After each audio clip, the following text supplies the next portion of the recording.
whistling into the cornfield. He told himself it was wind in the stalks, nothing more. But the sound had shape, and it carried a tune the way a bottle carries a ship. It rose up from the edge of the north field just before midnight, thin and certain, 3 notes first, then a run, then a pause, that felt like a person making room for breath. The night in Story County, Iowa, was the kind that makes a kitchen window into a mirror.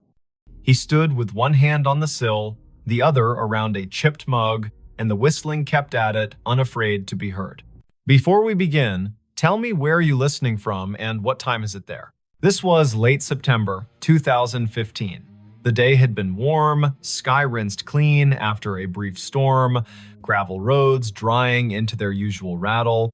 The farm sat a mile and a half south of Nevada, east of the Skunk River, where it hooks like a lazy elbow. The corn had gone that heavy, dull gold that means the grain is ready and the husks are sick of holding on. In the house, the bedside clock down the hall said 11:52. On the porch, a moth bumped the bulb, reconsidered, bumped again. Merritt Dow listened and felt his scalp move, the way skin does when a memory gets up and looks at you. He had heard whistling most of his life, but not like this. His father had been a whistler when he repaired the sickle bar, when he checked the tension on the auger belts. His grandfather, too, walking the rows with a plug of tobacco and a tune older than the tractor. Merritt could place a tune by county if you gave him a night and a jar of iced tea. This one, though it didn't belong to any porch or station wagon, it had the small brightness of a fairground and the old soul of a hymn, mixed wrong on purpose and still somehow right.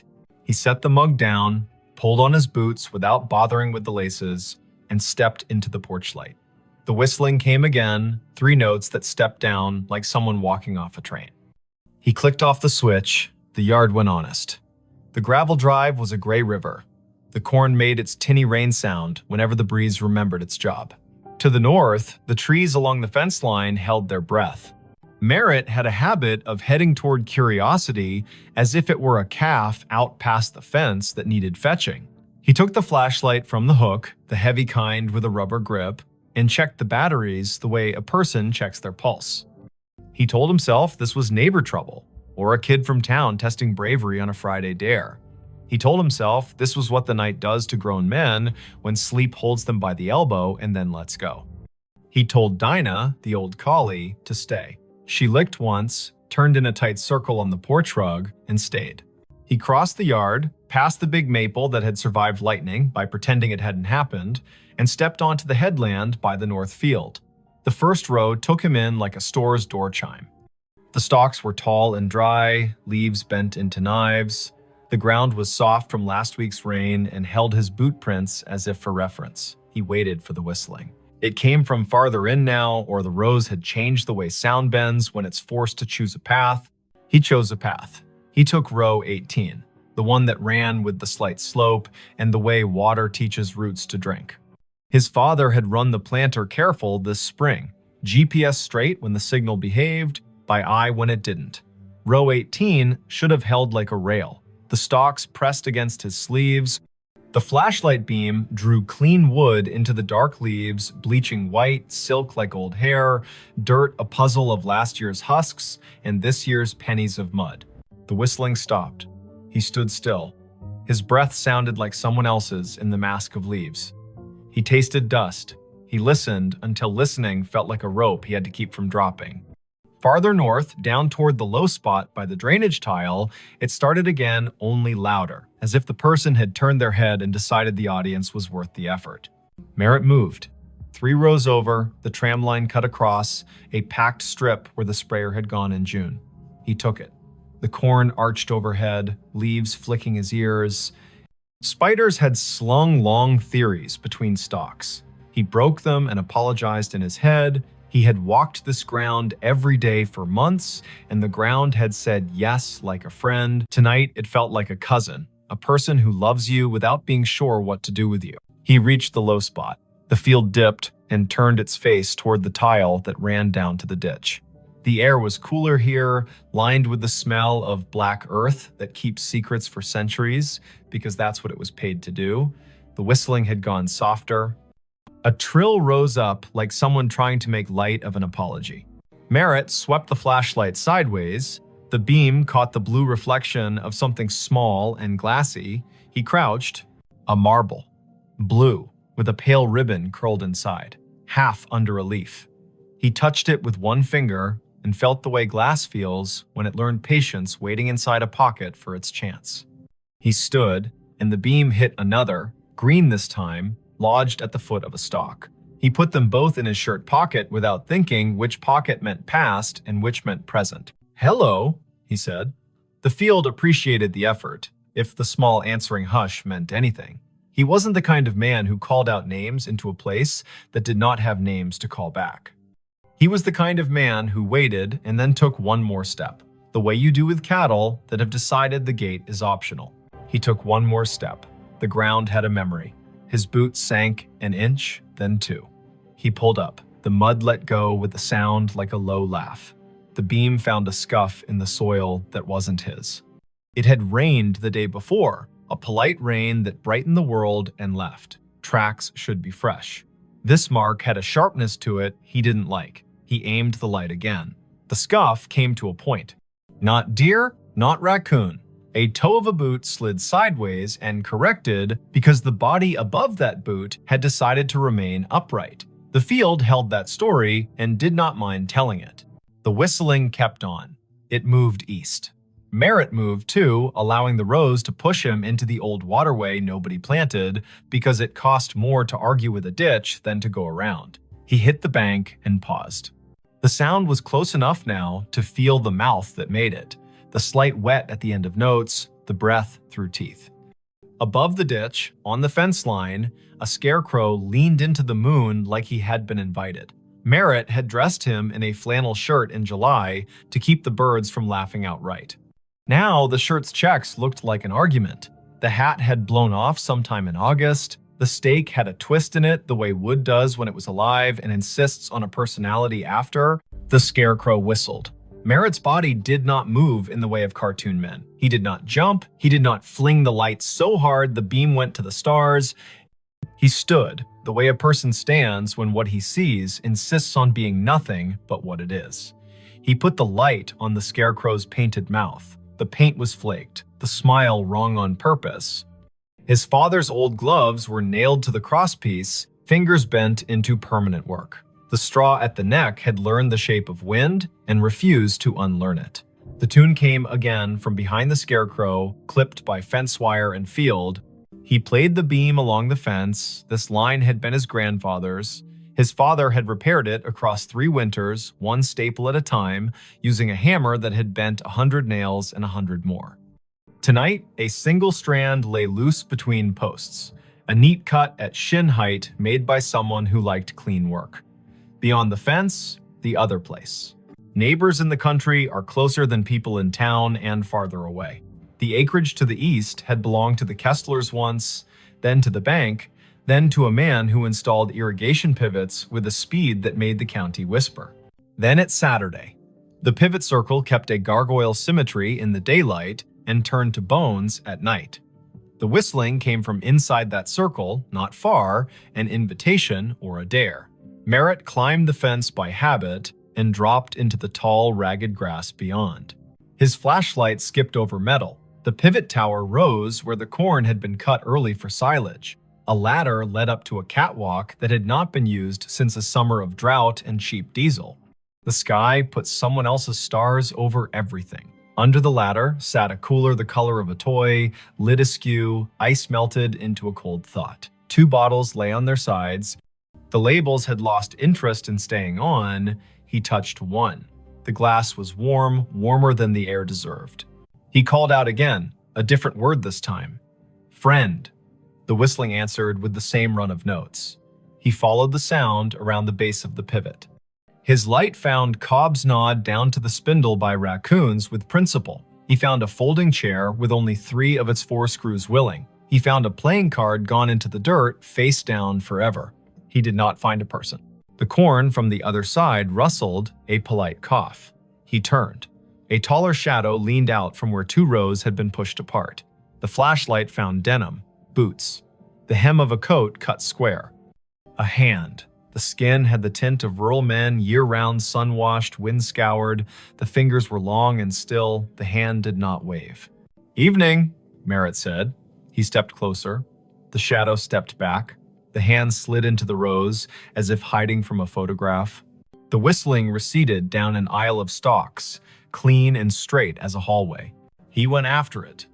Later, he would say he never chose to follow, and he would not count that as a lie. The rose insisted. The sound invited. The night did what it always does when a person leaves a safe light and enters a place built to fit bodies only one at a time. It made a mouth and decided whether to swallow or to speak. The field spoke directions in leaves. He followed until the path tried to teach him regret, and his feet refused to be taught. At the heart of the pivot circle, the ground sank another foot. He stumbled once, caught himself against a stalk so dry it cut his palm in a clean straight line. He swore, quietly, with vowels only. The whistling had slowed. It drew out a single note and hung it in the air as if asking him to name it. He named it Unkind. He turned off the flashlight. Dark held him like water does when you slide under and open your eyes. The field went black, then not. The sky had its thin light, the stars arranged their patient omissions. The rows were no longer alleyways, exactly. They were sentences. A breeze moved through and added commas. He stepped forward into a word, then another. The whistling stopped. He waited. He could hear the pivot tower creak, a metal thought adjusting. A truck moved way off on County 18, 3 miles at least. Tires with thick voices, a man's radio too loud in the cab because the night drives its price down for everyone. He waited until the waiting was its own problem. He reached for the flashlight. The beam hit denim again. Close. A shoulder. He yanked the light up and met a face. It was not a face he knew from today. It might have been a face from a photograph under glass at the county fair, past names, eyes poured in.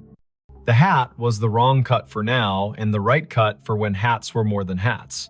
The eyes adjusted to light with the slow patience of a barn cat in a doorway. The mouth held a shape that wasn't a smile and wasn't what comes later. The cheeks were hollowed in, the way working men's cheeks sag when they finally let the day have them. "Don't," the man said, not loud. He lifted one finger the way a teacher does when she'd rather not get stern. "Don't shine." Merritt lowered the beam to the man's chest. The denim had a tag that read, "Kessler in faded thread," as if a mother had stitched it when mud was the usual weather. The man nodded, brief. He put 2 fingers to his mouth and whistled the run again. The note slid under the leaves and came back altered by straw and distance. "Had to see if you'd come," the man said. He did not offer his name. He did not ask Merritt's. The field did the introductions it believed in. The man tipped his chin toward the north, where the ditch had cut a new curve 2 springs ago, and nobody called the county because sometimes you let water take responsibility for its own choices. "Come on, then." They went up Row, across the tram line, down again. Merritt kept the light aimed at boots and dirt, the way you aim swear words when children are sleeping in the next room. The man's hands brushed the tassels as he went, leaving no sound. The field learned him and forgot Merritt in the same breath. They crossed into the neighbor's back 40, and the soil changed, darker and more confident. The rows had more to say here. The whistling would come and go like a small animal, checking the air and disliking it. The man stopped at a patch where the stalks had been storm-bent and then righted themselves out of pride. He crouched, hand out, palm down, on top of a flat stone that had no business on this ground. The stone was square. It held an iron ring in one corner. He tapped it. The sound returned like a jar lid. "Used to be a storm door," he said. "For the root cellar. They built the house up there." He flicked his eyes toward where the stars thinned and the silhouette of a ruined chimney picked its teeth on the horizon. "Tornado took it in '54, you know that." Merritt nodded. He had heard the story. The county leaned on that year. It changed the way people believe in roofs. 3 days after, the man said, setting his palm to the stone like a pledge, "My brother thought he heard whistling here. We believed him because he was the kind of boy who told the truth, even when it meant he had to walk back and fix something. He followed it. Everybody followed it. Men with boots and women with cakes and ropes and tubs and a feeling of the back of their necks being breathed on. We pulled the stone up, we brought lanterns. It goes under like a snake down there. The cellar does. We didn't find anyone. No boy, no breath. Just apples rolling, because that's what they do when people die. Things keep their job anyway. We closed it back up. Weather put a shoulder on it. And now, he stopped. The whistling came, this time from under their feet. It rose up through the stone like a trick, thin and mean and a little proud, a tune that went square, then wandered off the edge. The iron ring shook against its socket with a burr. Merritt felt the hair along his forearms ask for a vote. Now, the man said, it calls people here when it's time. He put his hand on the ring. I'm tired of it calling people here who are not me. He lifted. It did not rise much. The hinge had rusted itself into religion. The man looked at Merritt, not pleading, exactly, not persuading. He looked like a person offering you the end of a sentence the world has been running too long. Merritt set the flashlight down on its base and got his fingers under the corner. The stone was heavy-hearted, more weight than mass, the kind of weight that comes from being asked to hold back a story. They lifted together. It rose an inch, then two. It settled on a ridge of broken brick. The smell answered before the dark did. Apples, old and bitter, work that had gone on without supervision. Cold earth that had kept promises by crushing them. A draft moved across Merritt's knuckles. It took his body down a list to be sure each part remembered what stand means. The whistling ran up inside the gap and out. It had volume now. It wished it had a throat. It would have stopped if someone had blessed the night right then and said, go on to sleep. No one blessed the night. Merritt and the man held the stone a second longer, then eased it down onto a stick propped like a tired knee. The gap held. The dark inside threw itself at their eyes and bounced back, patient. They did not aim the flashlight in, the man would not have it, and Merritt knew enough to trust someone who belonged to a place this much. They listened instead. The whistling ran its tune twice, then twice again, and each time the final note sagged, as if asking someone to let it lie. Why me? Merritt asked. He wasn't offended by the question. He wanted a reason that could wear a hat. You were the one who heard it honest, the man said. You stayed at the edge of your field as long as you could and still came. Some men run because they want a story to tell about themselves. You came because you wanted to know who to go fetch. Merritt shoved down the part of himself that softened at that. He bent, slid his hand into the gap until his fingertips touched the dirt at the lip. It was cool, the way a basement never loses January. He searched by hand, careful for glass. Nothing but pebbles in the slow grind of last century's lessons. The whistling faltered. It shortened itself and became 3 notes, those 3 notes he had heard at the kitchen window, the 3 his father had bent into the radio between ballgame innings, the 3 his grandfather had used to call a dog that never needed calling. He withdrew his hand and stood. The man had his head down, listening as if his bones were the receiving equipment. He began to hum, not the tune, but a harmony low and uninsistent. The whistling slowed. The cellar air came up wetter than before, fouled for a second by something like breath, and then clean. The whistling stopped. They waited a full minute, then another. Merritt counted, slow, as if a child in a tent had asked him to promise monsters were on vacation. The ground under the stone was a fact again. The man let his harmony stop, the notes settling like a bird on a line, and then choosing not to stay. He knelt and pulled the stick, and the stone met its ledge with a sound like a chest closing. Sometimes, the man said into the calm, it wanted an argument. Sometimes it wanted somebody from back then to say his name and make a promise. It wanted a mother crying on the dirt. It wanted men with rope because rope makes everyone feel helpful. Not tonight. Tonight you came and you didn't carry any of that. You just listened harder than the field wants you to. That's enough. They stood together in the rows until the night got bored with them and went to do what the night does in other places. The pivot sighed and remembered it had bearings, not opinions. The ditch water moved on its way, not fast, not slow, never wrong. A coyote put a sentence into the air and another answered, and both sentences agreed to end where they did. The man tipped the brim of a hat he wasn't wearing and turned back into the corn. His boots made no more sound than a thought that knows its limit. Merritt found his way to his own side of the fence. The cut strand had not healed. Fences need hands. He climbed and dropped into dirt he had paid for with 3.5 decades of rain and frugal Sundays. The Scarecrow leaned the same way. His flashlight picked out a nail that had worked proud where a glove met wood. He tapped it back in with the handle, the small sound a hope. On the porch, Dinah lifted her head and thumped her tail twice. He sat on the steps and watched the sky unspool its last thin silk. The clock over the stove in the kitchen read 1:42. A local freight passed through town without asking anyone's opinion. The night had its usual old chair smell. Merritt took the marbles from his pocket and rolled them in his palm. He did not take them in the house. He set them on the porch rail, 2 small moons that decided to belong to weather again. He slept in the chair by the door with the light over the sink left on because he was still old enough to do what his father had done and still young enough to want a reason for it. In the morning, his neighbor from across County 18 pulled into the drive with the casual angle of men who do not use turn signals because everybody already knows where they're going. Otho Vale had the kind of face that had learned to tolerate sunlight and other people's plans. He stepped out, looked toward the north field, then at the porch where the marbles caught the first slant. He paused. "Thought I heard it last night," Otho said, as if they'd been in the same dream and had already agreed on the parts to keep.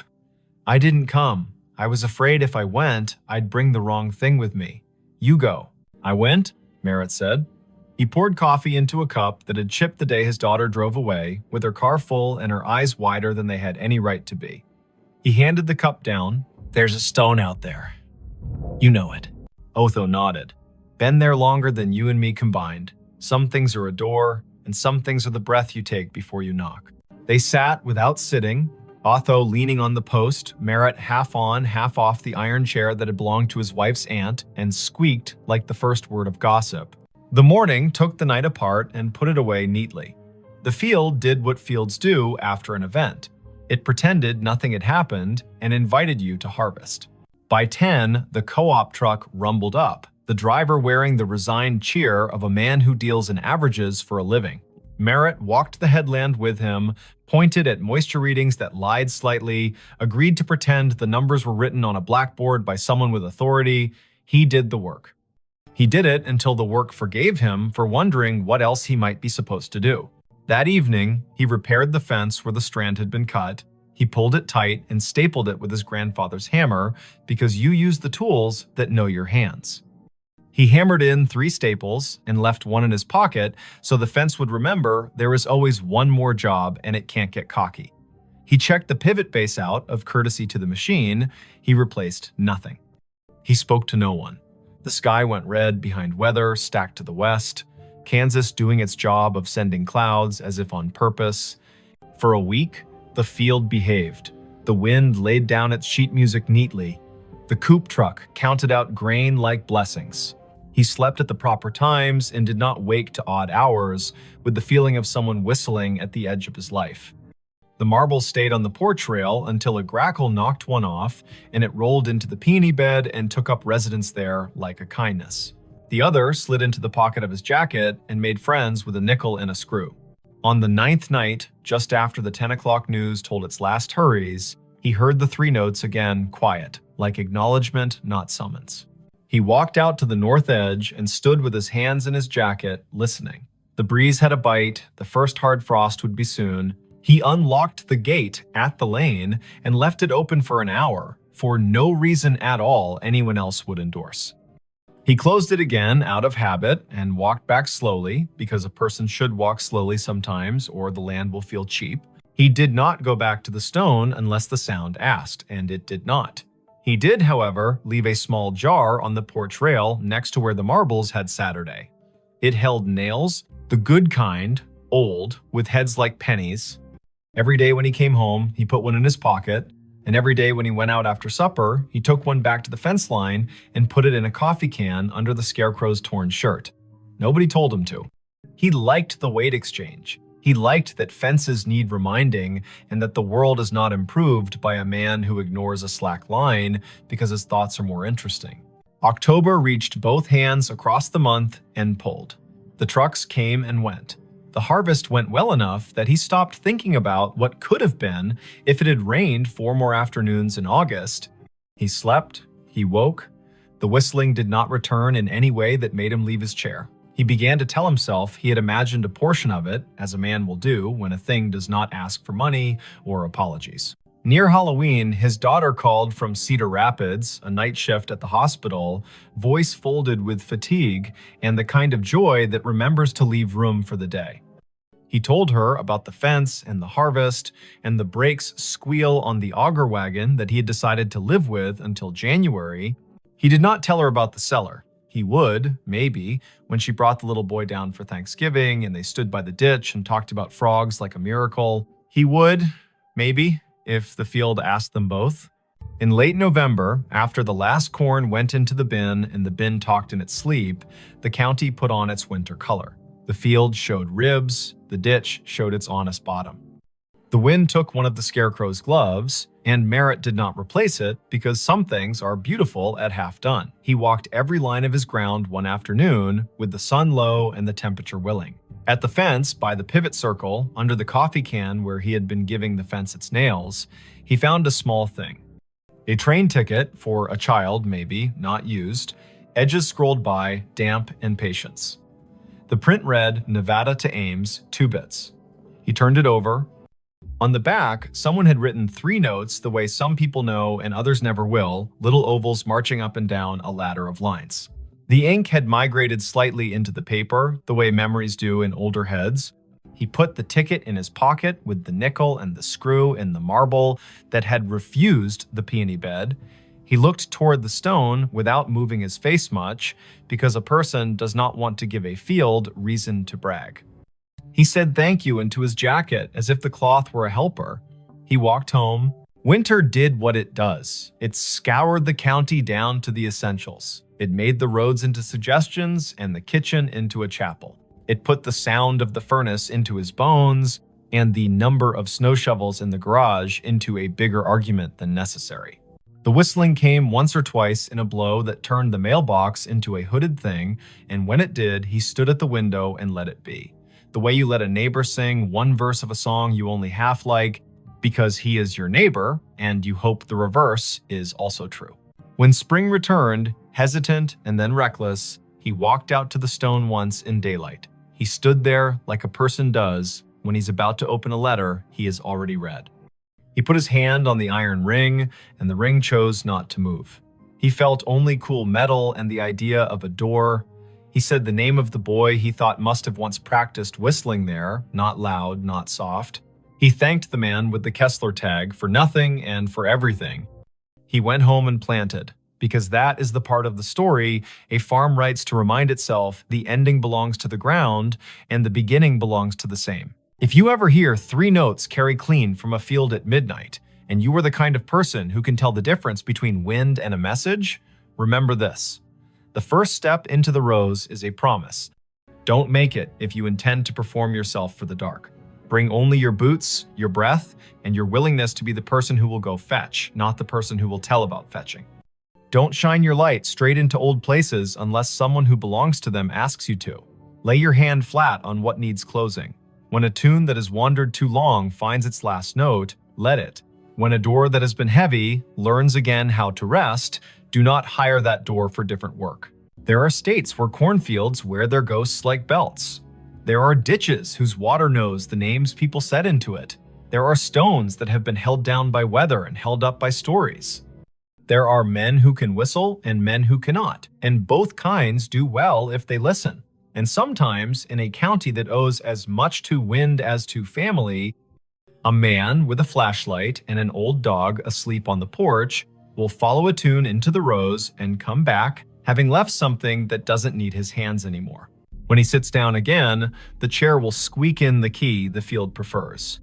The kitchen clock will softly argue with the refrigerator about seconds. The night will soften him on its slow wheel. The next day, someone will wave on County 18 without lifting a hand, and the answer will come back exactly right.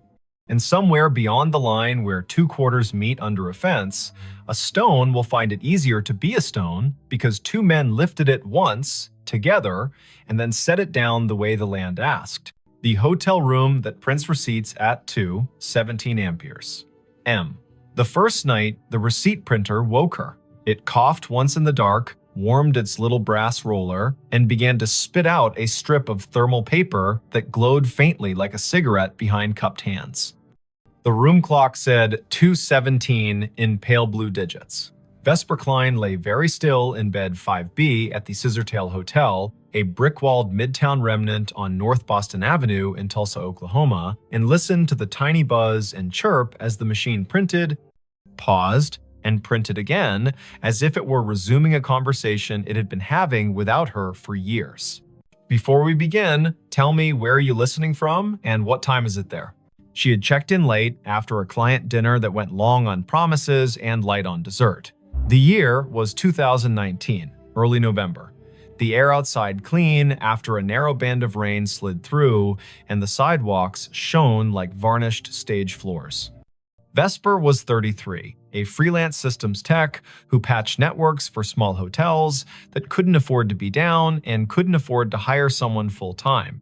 She traveled with a canvas tool roll, a spare router, a zippered pouch of adapters that looked like a magician's deck, and a mug with a hairline crack she liked to think of as its signature. The Scissortail was her kind of place. A lobby with a brass bell that had learned restraint, a front desk shelf of paperback mysteries for the taking, a night auditor who watched the door like a friend watches a house while you're out of town. He'd been the one to hand her the keycard and the 2-page Wi-Fi map, Quill Penner, printed on a plastic badge, as if the name might be borrowed for the night. Night auditors aren't chatty by design, but Quill had leaned forward when she asked for the room farthest from the elevator. He'd said 5B is quiet most of the time, then paused, weighing whether to add something. He didn't. He pointed at the coffee station and said, "The cinnamon packets are the good ones." The printer sat on the desk under the window, small and stubborn, the kind of ticket machine you see in diners and old theaters. No USB cable trailed from it, which made Vesper grin in the dark because devices without visible leashes are both a challenge and a dare. The narrow receipt paper advanced in 2-inch bursts. The room smelled faintly of dust and citrus, the ghost of cleaning solution, and something else warm plastic maybe, or the metallic tang of heat on a coil. She slid out of bed, toes finding the rug, shoulders remembering every winter morning she had reached for her hoodie before her thoughts. The window showed a slice of downtown in sodium yellow, a parked truck with a tarp that breathed a little in the wind, a streetlight haloed just enough to be kind. She stood over the printer and watched it work. The top of the fresh strip read guest ledger at the margin, then a line of text that made her blink.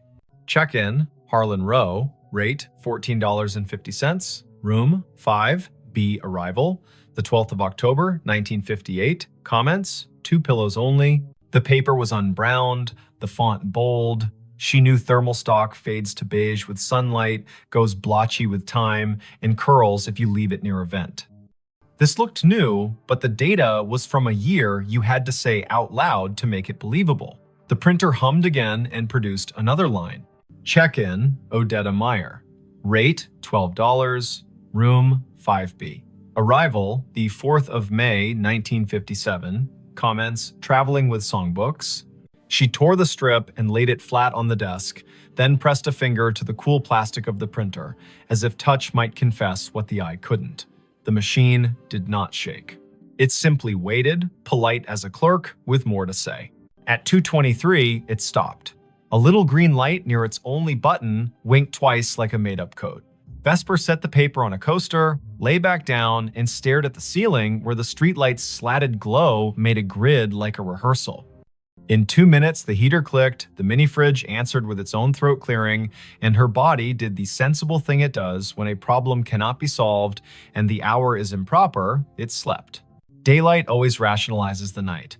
Vesper showered, dressed, and went downstairs with questions arranged in her mouth as if they were items on a parts list.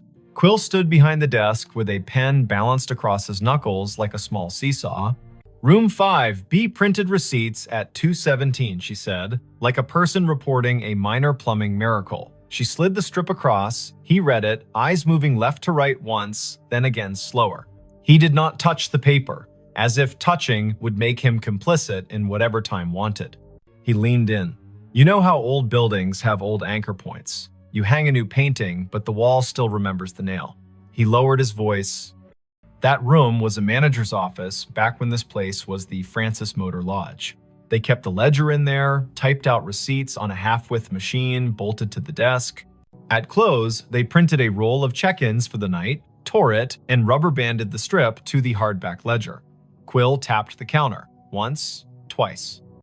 I've heard the story since I was a kid, but the machine in that room was long gone when the Scissortail bought the building. That, he nodded toward the strip, is a thermal ticket printer from the last decade. We put it in to spit bar tabs during wedding weekends. He smiled without humor. The bar's downstairs.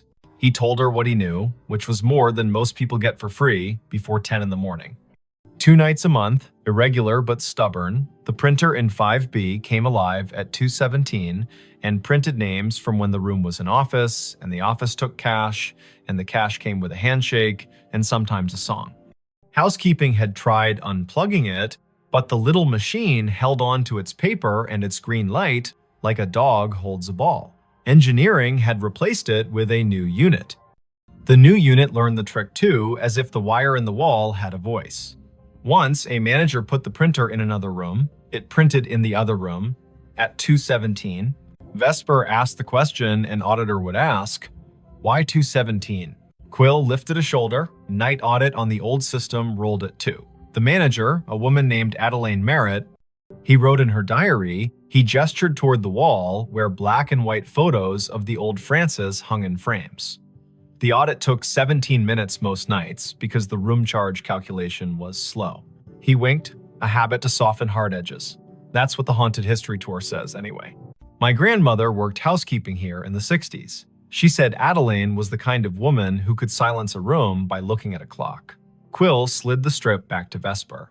I don't put much stock in anything that prints on its own. But I don't stay in 5B either. She laughed, but softly. I'm the right kind of superstitious, she said. The kind that believes in loose cables and also in writing down names. She folded the strip, tucked it in her notebook, and promised the front desk a stronger signal on the north wing by supper. Work made the morning sensible. Vesper crawled into the equipment closet on 5, balanced her laptop on an inverted bucket, and watched packets move in tidy lines across her screen. The Scissortails network roamed like a polite guess slow if you needed it to be fast. Fast if you weren't asking. She pushed a firmware update, tuned channel widths, stood on a chair to re-angle a ceiling antenna the way you point your head to listen better. Lunch came from a food truck with a chalkboard menu and a line that made the air smell like cilantro and good intentions. She ate on the loading dock, the sun finding her cheekbones and telling her to stop worrying about things no one pays you to worry about. The second night, the printer coughed at 2:17 on the dot. The room's clock, which she had not trusted since it flashed 12:12 after she plugged her phone charger, matched her wristwatch exactly. The printed strip listed names again, 5 this time, each with a rate that made the era plain. Miguel Corrado, Della and Sten Bay, Bellamy H. Cross, Traveling Sales, G. Whitlow. The comments field sometimes added a phrase that felt like a quotation. Traveling with songbooks, baby sleeps light, keep the radio low. She tore the strip and laid it beside the previous one. The heater ticked its approval. She sat cross-legged on the rug, laptop open, the printer's power cord draped across her thigh. If it's a room ghost, she murmured, it should ignore me. If it's a network ghost, I may as well listen. Her laptop saw the printer as a simple thing on the subnet, a networked ticket device with a default login and a queue history that should have been empty and wasn't. Vesper scrolled. A job log rolling back months logged exactly 2 entries each night with the flag source, Legacy. Someone had written a silly little module into the Scissortails aging property management system, a module that echoed old file structures for nostalgia tours during October. She'd seen that kind of thing done for fun. But this module contained descriptors she didn't recognize. Ledger spool, carriage return key, ribbon jam. These were words from a different machine. The audit program triggered at 2. The ghost queue called itself at 2:17. She checked where it pointed. The path wasn't a path, it was a device ID that didn't match any modern naming scheme. She pinged the device. No answer. She traced the MAC. The vendor code came back to a company that died before the internet had central registration. That made her skin feel too tight. In the morning, white coffee cups clacked, and the lobby television played low, the weatherwoman pointing at a band of storms where storms like to form. Vesper asked Quill if there were schematics for the old building. He pointed to the office behind the desk. Ground plan framed on the wall. Maybe useful. The hotel had been 2 buildings stitched at the seam. The Francis Motor Lodge on the east, a narrower annex that used to be a savings bank on the west, joined by a flyover corridor at 3 and a clumsy arch at 5. Room 5B sat where the old bank manager's office once had been, according to a penciled note at the edge of the plan. There, a scrawl, printer niche, in lighter pencil, spare line to basement. Quill warmed to the problem the way night auditors do when daylight invites them to be citizens. He called maintenance. A man named Orson arrived in a polo with his name stitched in blue and a toolbox that had its own opinions. Together, they moved the desk in 5B 6 inches and then 3 and exposed a painted-over conduit hole at the baseboard with a thumb-width chase running down into the wall. Orson whistled between his teeth. "That's no Romex. That's armored cable from a generation that believed steel could keep time." He tapped the baseboard with the handle of his screwdriver. It answered with the hollow ring of an old closet. In the basement, they found the closet where the spare line went to not exactly die. The air was colder down there, humid the way the past is humid. A metal cabinet stood against the wall, padlocked, a gray panel humming like a neighbor practicing scales. Orson tested the lock with a pick he swore he hadn't lost. The door swung open. Inside, another little printer sat, twin to the one upstairs, its power indicator dark, its paper roll neat as a submitted term paper. A thin cable ran from a bracket down into a conduit box with 2 stories to tell. One was modern CAT cable, patched to the scissortails switch. The other looked like fabric-insulated wire on lead. Orson touched it with reverence and withdrew his hand. "You shouldn't be alive," he murmured to the box. Then he turned to Vesper. "Want me to pull the breaker for this room tonight at 2:15? See if it stops." She shook her head before she quite knew why. The motion felt rude. "Let me listen once more," she said. "Then, if it's a loop, we cut it." The third night, nothing is supposed to happen. Patterns prefer 3 as a way to make you distrust them. Vesper made tea in the room kettle with the cinnamon packet Quill had sworn by. She texted her brother a photo of the printer and a caption that read, "Haunted Bar Bill." And he sent back the shrug emoji that meant, "I love you, but weirdness is your brand." At 2:17, the printer began, but this time the sound rode a breath of air cold enough to raise her arm's small hairs. She stood close enough for the paper to curl against her knuckles and read each line as it arrived. Check-in, Adelaine Merritt. Rate, comp, room, 5B. Arrival, the 12th of October, 1958. Comments, night audit. She reached for the strip and her fingers trembled, mildly, like a person handed the microphone at a small funeral. The machine whirred without printing for a count of 6, then resumed, the font just a touch lighter. Check-in, Quince Palmer. Rate, $9.50. Room, 309. Arrival, the 12th of October, 1958. Comments, meeting at dawn. The room held its usual choir, fridge, heater, hallway, ice machine. 2 turns down, but behind it all, she heard a soft clicking. Not printer, not clock. Keys. The slow press and release of typewriter keys. Somewhere not in the room and not far enough away. She froze, because freezing is a way of letting more senses work. Her body made itself a listening instrument. The keys whispered. Again, 3 strokes. Pause. 2. The printer spit a final line. End of ledger. Prepared by A. Merritt. Time, 2:17 amperes, M. Vesper did what the body asks. She sat on the bed with the strip in her lap and waited for her breath to level. It did. The heater ticked, the fridge purred, the typewriter stopped pretending, the sound folded itself up and slid under the door. She slept because being a person who works with systems means you've learned to stack your fear on a shelf when there's nothing urgent to do with it. Morning turned the printer into a device again. She took the strip down to the desk. Quill stared at the word comp and the name he had heard his grandmother say on summer porches when the heat wanted out of the day. He asked to borrow the strip to show his manager, a woman with the fast walk gait of someone who plans 2 days all the time. The manager's name was Letha Croft, and she looked at the strip like a problem that could be solved with a memo. She was polite and firm. "We have tours on Fridays for the people who want goosebumps," she said. "We prefer to keep the goosebumps from rewriting our Google reviews." Vesper smiled, a tight little smile that said, "I won't post, I don't do that work, I just want to know what the wire knows." Letha sighed. The Scissor Tale was a college internship that never ended for her. The building was her thesis. She pointed at the framed photo behind the desk.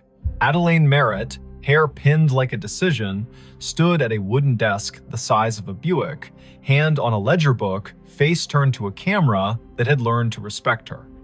The caption read, "Francis Motor Lodge, C1959, Night Manager." Letha lowered her voice. Family lore says Adelaine died at her desk in 2003 after the building had been empty 6 years because she refused to move a box when the bank wanted it. The family had the key to the back door from the old days. She snuck in sometimes to straighten things that did not require her. A neighbor saw her light.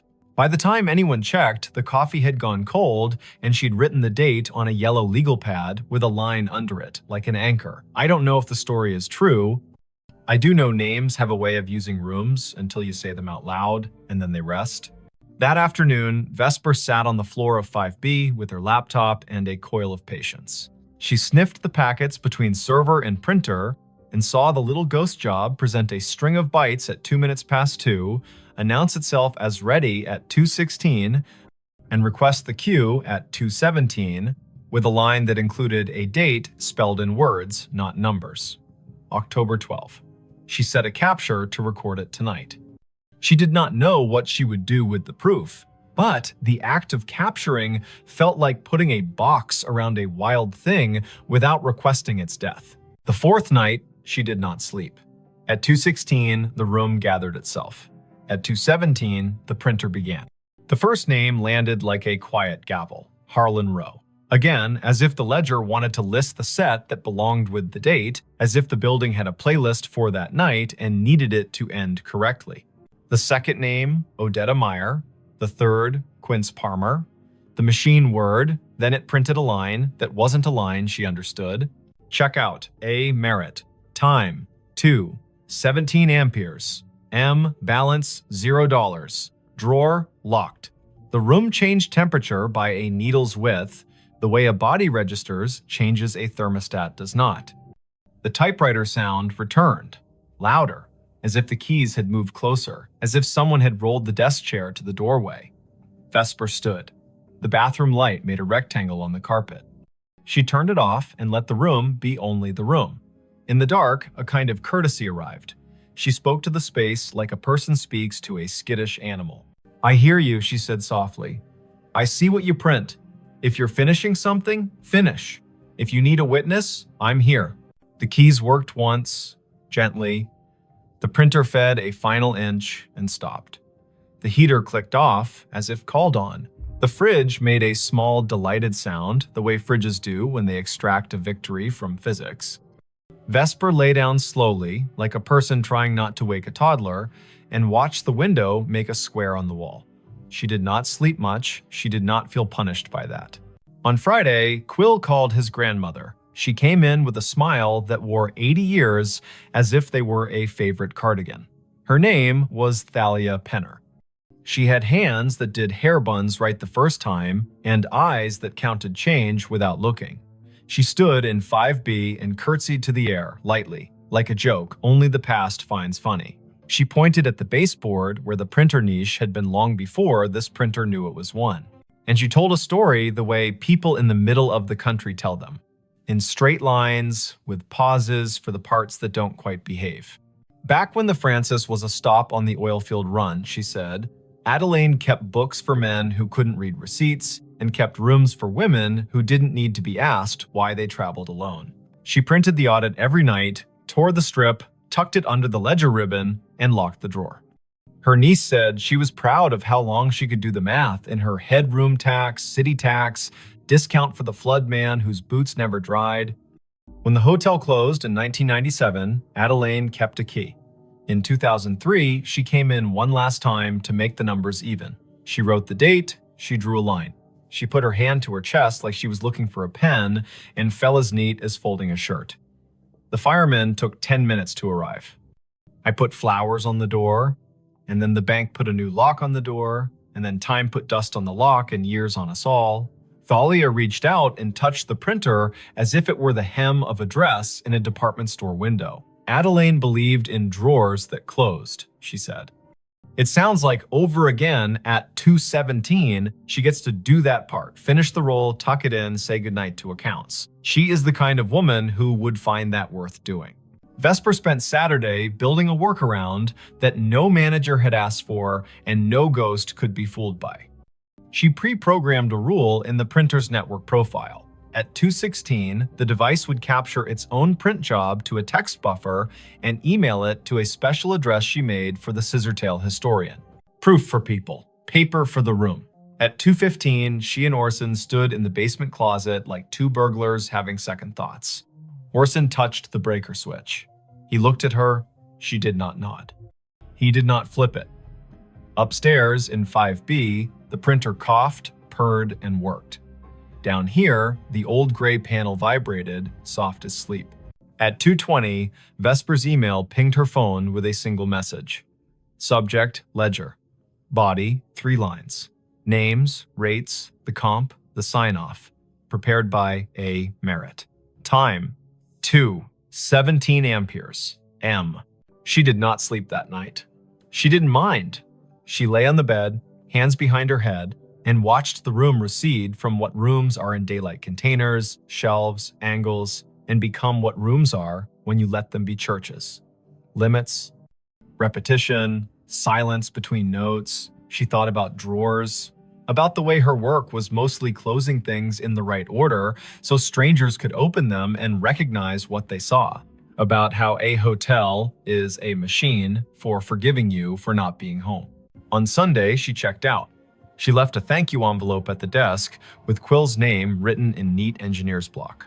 In it, a printout of the email rule and a small drawing she'd made of the baseboard hole with an arrow labeled here, "The wire remembers." Quill held the envelope like it might be heavier than it was. Letha met her at the door. "I can't exactly put this in a maintenance request," she said, meaning the week Vesper had just spent listening to a machine be more honest than any of them owed their jobs. "But I can tell you what we can do. We can frame a copy of your email in the staff room and call it the drawer letter. We can show it to anyone who works past midnight and forgets that ending is a kindness. We cannot run a Halloween promo in 5B because some stories don't belong to customers. We cannot unplug the thing that works for someone who isn't here anymore." Vesper smiled. That's more than most places do for the living. She drove out of Tulsa with the radio off, south, then east, then north again, the planes rolling around her like a low lullaby. She stopped at a gas station where the coffee was too strong and therefore perfect. She called her brother to tell him a story with no real twist and therefore true. She didn't say the name of the printer because sometimes a tool deserves privacy. She didn't say the name of the woman who closed drawers because she had said it enough. She didn't say 2:17 because she had learned to say it in her head as a kind of vow to be kind to the people who work at that hour. Months later, back in Tulsa for a different job in a different building, she walked past the Scissortail one evening just before Christmas when the lobby held a neighbor party. A small tree wore strands of tickets in place of garland bar tabs printed for fun, red inked with dates and little notes in flare pen script. Quill waved from the desk, a Santa hat angled to keep his dignity. Letha stood by the fireplace talking to a city inspector whose expression said he had learned to sleep at last. On the stair, a woman in her 50s, adjusting an ugly sweater, looked at Vesper in that way strangers sometimes look at one another, as if they had agreed to be in the same hallway before they were born.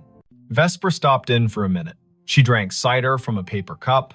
She left before anyone could ask for a funny story with a good ending. She slept at a chain hotel by the interstate where the printer in the lobby spat bills for bottled water and where midnight meant nothing in particular. At 2:17, she woke and smiled at the ceiling, not because any machine had called to her, but because she had trained her body to stand witness for a time that belongs to other people. She poured water into a glass and listened to the small sound it made when it met the bottom, hollow turning to full. She said the name she had been given as if returning a borrowed book. She slept again. If you ever find yourself in a hotel room and a device on the desk prints at a time that sounds like a secret, do what Vesper did. Don't yank the cord. Don't film it for the internet like proof is a currency and this is your chance to spend. Sit up, put your feet on the rug, read the names if names arrive. If you can, make a rule that gives the living something to hold a copy, a note, an email to a person whose job is to remember. Then, let the room have its paper. Let the drawer close. Say thank you to the time that isn't yours. The night staff everywhere will feel it like a hand they don't have to see. And if you must know, it goes like this. The little green light winks, the paper unfurls. The names Harlan, Odetta, Quince, Adeline roll by, small and austere and whole. The room changes by a breath, the heater stands down, the fridge on duty hums, the typewriter in the wall or the idea of a typewriter slides one last carriage to the right and returns. The drawer locks. The ledger for that one night balances again. You will not have been asked to fix anything. You will not have been asked to believe. You will have been asked to witness. A job that counts. When dawn smears light along the window, when the city yawns and rolls, when the night auditor hands the keys back to daytime and goes home to sleep in a room with a plant that knows their voice, you will have been part of the smooth that makes this complicated world possible. Somewhere, a printer coughs once more, polite as always, and waits another 24 hours to do what it knows on the dot without apology. If, later, someone asks why a small hotel on North Boston Avenue keeps a finicky old ticket machine in a room that could rent for $2 more without it, you can say this. Not every device has to justify itself in money. Sometimes a machine is a ritual. Sometimes a ritual is a receipt that proves someone was here and did their work and went to sleep. And sometimes, at 2:17 in the morning, a woman who once locked a drawer she loved gets to do it again, which is as reasonable a reason as any you'll hear for anything that persists in this country, shaped by roads, rooms, ledgers, and the soft insistence of people who finish what they start. The call came in on a Tuesday at 4:32 in the afternoon, late October. The sun already sliding behind the Blue Ridge, so the hollows of Shenandoah darkened early. Ranger Aislinn Keats was parked at mile marker 47 of Skyline Drive, just north of the Rapidan turnoff, a paper cup of station coffee cooling in the cup holder, and her radio tuned to the quiet channel they used for backcountry check-ins. The speaker breathed. Static arranged itself into a voice that did not sound like any of her crew. Before we begin, tell me, where are you listening from, and what time is it there? Aislinn turned the volume wheel a notch. Out the windshield, the ridge was drawn in crosshatch, oaks and hickories going copper, the sky a pale thing you could scratch with your nail. The voice came again, precise, as if it were reading off a card. Fox Hollow base to any unit on the east slope, child missing, male, age 8, name Harlan Whitcomb, last seen near the Old Stone Spring House above Corbin Run, weather degenerating, Hurricane Hazel expected to push in, winds rising, request all available, time is 16:30, October 14, 1954. The radio clicked off into snow. Then, faintly, the same message, identical down to the breath before the name. Aislinn stared at the handset. Their base was called Piney River Dispatch. Their tower names were Pinnacles and Hazeltop and Big Meadows. No one in the park had used Fox Hollow for decades. Her training cracked its knuckles. She keyed the mic. Piney River to unknown unit. Say again. Who is calling Fox Hollow base? Silence laid itself over the car like a thin blanket. Beyond the glass, a crow moved from one bare snag to another as if demonstrating a diagram. The wind was a steady push from the southeast. Hazel. The word gave the hairs on Aislinn's arms ideas. She stepped out and let the door swing shut. The air had that warm edge you get before a storm that started somewhere else. Leaves chased each other along the asphalt, then lay down. In the trunk lay her day pack, a spare radio, and a copy of a paper map creased along the places everyone folds them. She slung the pack, checked battery levels, turned the spare to scan. The main radio kept its sulk. The spare found chatter from Big Meadows about a flat tire near Lewis Mountain, then returned to quiet. The old voice did not return. Aislinn keyed in to dispatch. Piney, Keats at 47. I caught a transmission, sounds like a vintage call. Reference to Fox Hollow, child missing near Corbin Run, date October 14, 1954. Could someone check the archive on that, see if we have a historical incident report? The dispatcher was a steady woman named Karen, who did not make noises she did not need. Copy, Aislinn. Stand by. Aislinn leaned on the hood and looked east, where the hills tumbled like knuckles, all green and copper and shadow. She had worked Shenandoah 5 seasons. She knew the way the ridges spoke when you asked them right. She also knew radios lie sometimes, bouncing off ducts of temperature and skipping across layers of ionized air like stones. She had heard voices from fire towers that had been torn down before she was born, and a farmer yelling to his brother on a frequency no longer assigned to anyone. She had never heard a date pinned to a hurricane whose name lived in the county's memory like a scar. Karen came back. We have a typewritten Keats, Incident 1954-H, filed at Piney River. Hurricane Hazel, multiple rock slides, a missing person in the Corbin area, that name you gave. It is a cold file. It does not say recovered. I repeat, not recovered. No remains located. Not closed. Aislinn pressed the radio to her shoulder until the plastic complained. Copy. Can you send scans to my phone? I'm heading down to the Corbin Run access. If anyone else is close enough to meet, let them know. There was a pause, a little breath that was not static. Karen's voice softened a shade, the way people do when the past finds a way to ask for your time. Sending now. Watch your footing, the trails are a mess of marbles with the leaves down. Want Dupre from Hazeltop on, stand by. Affirmative. Aislinn slung the pack across her back and looked once more at the ridgeline. A truck from Fleet rumbled past, the driver lifting 2 fingers off the wheel in that rural benediction. Clouds had started as a rumor and were now themselves. The Corbin Run access was a gravel pull-off hidden beneath tulip poplars that had learned to whisper. Aislinn eased the truck in sideways and cut the engine. She took the trail with her boots, making small promises to each rock. The stream voiced itself down the hollow knit of last week's rain and this afternoon's melt of a single stubborn snowpatch in a shadow under a ledge. The map told the story of the lower springhouse, a square of stones where water had been convinced to behave. Above it, a ledge with a scatter of quartz chips, the leftovers of older hands doing older work. Aislinn kept an ear on her radio and the other on the creek. She caught the place where trail forgets itself and becomes deer. She found the old springhouse, its stones asking to be counted. She touched the edge of the low wall with the kind of gentleness reserved for quilts and engines. She did not say the boy's name. The afternoon pulled its shoulders in. The radio breathed again. Same cadence, same careful voice. Fox Hollow base to any unit on the east slope. Child missing. Harlan Whitcomb. Last seen near Stone Spring House above Corbin Run. Weather degenerating. Request all available. Time is 16:30. October 14, 1954. Aislinn shivered in the warm air. Her eyes went to the spring house and its square of shadow. She moved the beam of her headlamp across the stones, not because she expected to see anything, but because light can sometimes rewrite a sentence the land is trying to say. The beam found a length of rust, half buried in the moss, along the back of the foundation, thin as a butter knife, with a clip and a circle at one end. She crouched. A whistle.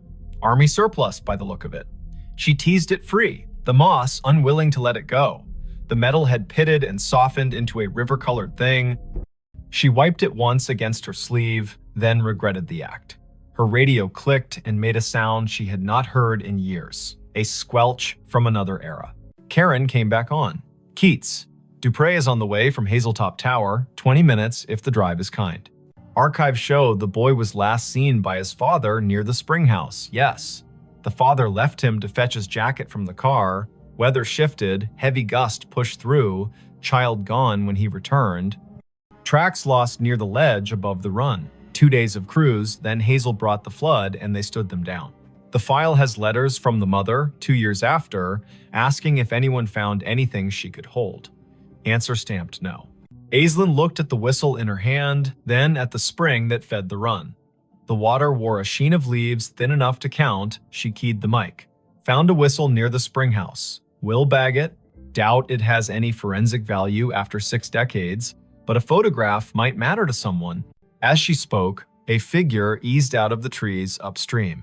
A man in the brown and green of a ranger uniform, but the cut of it was wrong in a way you can feel even if you do not have the words. The shirt had pockets like ideas, the hat sat stiff as a rule book, he carried a strap radio that looked like a lunch pail with an antenna. He exhaled, then stopped when he saw her. "Ma'am," he said.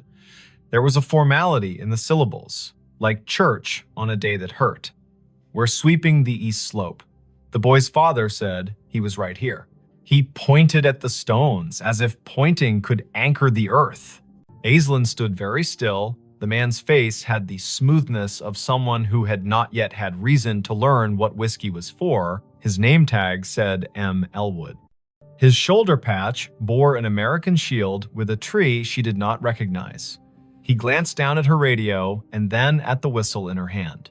"You with us?" he asked. "You with Fox Hollow?" Aislinn's throat did the dry swallow of a person whose mind is faster than her words. "Yes," she said, because yes was easier than telling a man with a lunch pail radio about the word digital. "I heard your call." "Where are your lines?" "At the ridge," he said, puzzled by the question. "We got men cutting sign along the deer trails. We got women at base keeping track of names.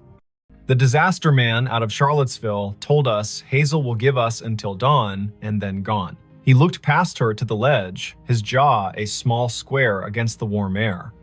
"Mother is at the church in Syria, not the far one, the one with the bell rope that sticks. She keeps asking if he had a jacket. She wants the question to be a fact." A gust moved through the trees on some business of its own. Aislinn felt the air change around the bones of the rocks. The man looked at her again, and the little muscle at the corner of his mouth twitched. "Your radio," he said. "You get this out to anyone else." "Yes." "We have a tower at Hazeltop. They know. Someone is coming." "Good," he said softly. Then he put 2 fingers to his brow, an old salute done halfway because distance is difficult to respect when the ground is asking for more of you. He stepped past her, boots exact on the damp leaves, and moved toward the ledge, listening with his face. He put a hand out as if to feel a draft. His outline lightened as if the warm air had decided he belonged to it. The forest made the sound of a coat hem brushed along a pew. He was gone. Aislinn stood, her hands empty now that the whistle had weight inside a bag. She did not call after him because naming a thing makes it pick a room and leave all the others. She climbed the slope above the spring house, careful, testing each foot. The ground showed her where it had let go before. The soil had slumped sometime between 1954 and now a scar that trees had tried to stitch. She scoped along the edge and thought about the father leaving for a jacket, a boy with a whistle and a spring that talks even when wind tells it not to. Dupre's SUV nosed into the pull-off as the last of the light left, and the storm made its speech. Jericho Dupre had shoulders like a doorframe and a way of stepping onto ground as if asking permission. He carried 2 headlamps and a calm that turned wind into a task rather than a threat. "You heard it too," he said, by way of greeting. "I did, twice. Then it came again down at the spring house. I found this." She held up the bag. The whistle swung on its string, dull as an old firmament. He took the bag and looked as if it could tell him how to think. He listened. The wind pushed down the hollow. The radio hissed, then thought better of it. He nodded at the ledge. "If it were mine to write," he said, "I would say, slip." The file says gusty before Hazel. A child with a small sense of infinity walks the line twice to see if the sound changes along the water. It does. He steps where the deer stepped, and the hill remembers it owes the river a favor. Aislinn told him about the ranger with the lunch pail radio. Jericho had been in the park long enough to have a story for everything and to respect none of them fully. Fox Hollow was an unofficial name for the old maintenance yard near Syria in the 50s. He said, the way a person does when they are agreeing with the possibility of a ghost to be polite. There is a cinder pad there with the marks of 4 posts, like a tower. The radios would have been handsets the size of a Bible that could make clouds sound like news. People back then wrote reports thick with nouns. They did not trust adjectives unless a man had bled. He held the bag with the whistle for an extra breath. He set it in his crew pocket. They searched until rain made the ground decide to be a different kind of ground. In light from their headlamps, the trees stood at attention, counseling caution. They ran a short line grid above the ledge, more to be able to say they had used the dark well than because they expected the earth to give up a long-ago truth for free. At 9, the radios called them home before the lightning made the argument personal. Karen met Aislinn at the office with a printout. The file had been scanned, crooked, and the edges were black, where the copier had tried to keep history from fraying. The incident commander's name was printed in a firm hand, M. Elwood. A note in the margin had been added later in pencil.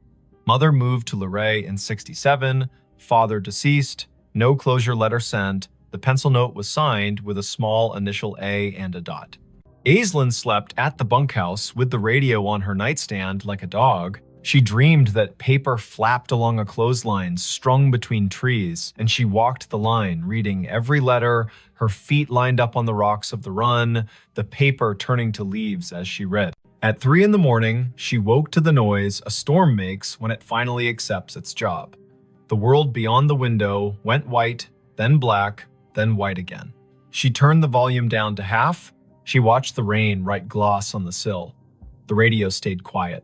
At 10, the day pulled itself together into rags. Aislinn drove down to Luray to a blue house where the porch had a swing, and the swing had 2 cushions that had learned how to be rain. She had a name from the file and a phone number that still worked, to her surprise. A woman in her 80s opened the door with the careful welcome reserved for officials who might be good news or could be kind even if they were not. "I am Aislinn Keats," she said, ranger with Shenandoah. "I am here because a storm pulled a thread and we saw where it ran."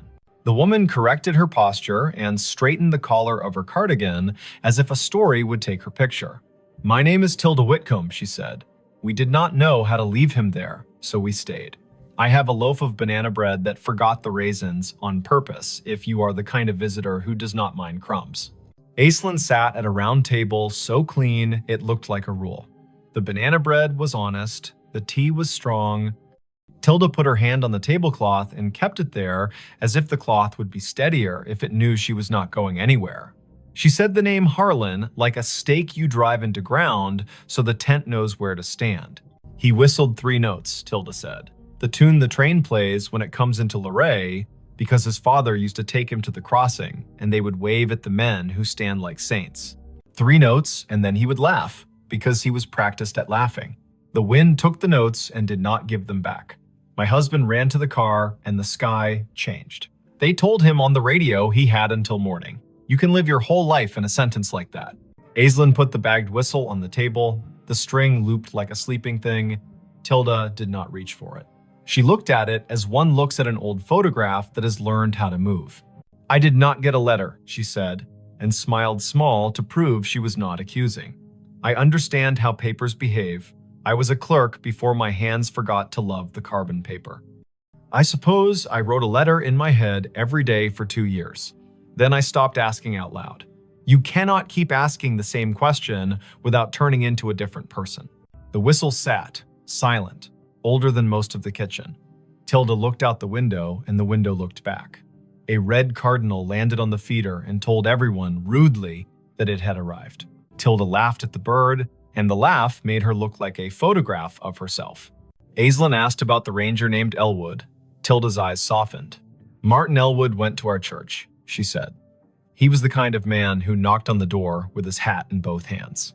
He brought us a bag of oranges at Christmas and apologized as if the oranges had failed to be children. He wrote the report because that is what he could do, and he built a cinder block box for the tower that was not a tower, and then he got quiet, like men do, when they find out the world can keep a thing from them and they still have to go to work. Back in the truck, Aislinn let the radio hum. Big Meadows asked Pinnacles to send a set of cones to mile marker 62. A bear stared down a minivan with an intensity that made the parents breathe like swimmers. Life had resumed its insistence. She turned the truck toward the old maintenance yard near Syria, the one Jericho half remembered as a place with 4 posts and a name more rumor than rule. There was a cinder pad there for sure, now half invaded by chickweed and ambition. Someone had collected beer cans along the edge and arranged them by brand into a timeline. Aislinn walked the perimeter and crouched at a corner where the concrete had spalled enough to show a rebar smile. She brushed the dirt aside with one hand. A penny lay there. The year was 1954. She laughed, because a park and a story will sometimes give you too many symbols and you have to choose which to be corny about. The wind rose toward evening. The radio stayed in this decade, obedient and dull. Aislinn drove the ridge road, watching the color slide toward Bruce. Back at the office, Karen handed her a thin envelope with a stamped return address that made Aislinn's scalp feel like it had learned something. It was from an amateur radio club in Harrisonburg, a man who had heard the show Aislinn, sometimes called During Slow Nights, the one where listeners told stories of radios hearing the wrong things on purpose. "We pick up oddities when the weather steeps the air," the man had written. "Old distress calls, ham tests bounced off airplane wings, bombers from the 40s practicing." Once, a train dispatch from 1960 rolled through on a rain so thick you could chew it. There are names for this, and none of them explain it. The way I think of it is this: time breathes shallow near storms. If a voice was loud enough once, and the same air returns, you might hear a ghost that is not a ghost. Not dead, not alive, just not finished talking. That night, Aislinn drove down to Corbin Run one last time with a single job. She stood by the spring house and held the whistle. She did not put it to her lips because it belonged to a mouth that had done its work. She set it on the stone in the square of water smell and said a sentence Tilda had given her permission to say. "Harlan, your mother sits with a red bird and forgives the form and the weather. We leave you where you are, not lost now. We know the place that held you. We will name it even if the stone refuses to." Thunder argued with a ridge to the west. Aislinn picked up the whistle, tucked it back into the bag, and snapped the bag shut the way you close a letter you cannot ignore any longer.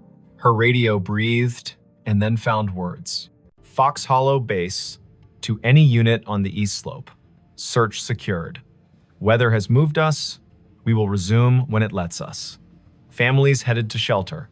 If anyone finds a whistle, mark the spot. End of report, October 14, 1954. Aislinn lifted the handset to her mouth and did not speak.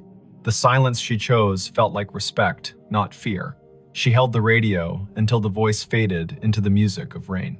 Then she climbed the hill back to the truck. The park wrote its own ending. Winter stripped the ridge to bones. Spring came with its first honest green. In May, a blowdown